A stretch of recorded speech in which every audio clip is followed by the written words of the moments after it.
Hello everyone, this is just an ad. Is your fresh air filter light flashing change filter? I'm going to show you exactly how to change that filter and what filter to use.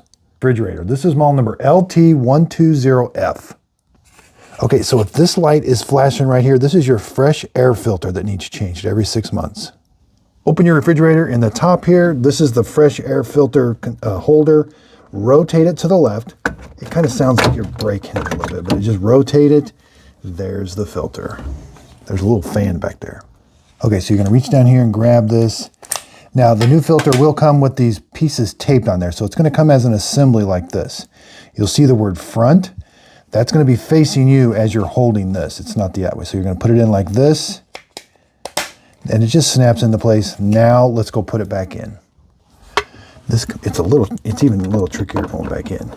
You got to kind of start off at an angle and rotate it till those two latches latch. Okay, now let's reset the filter. Okay, you're going to hold to reset. All right, it reset that filter. I hope this video helps. Thanks everybody for watching.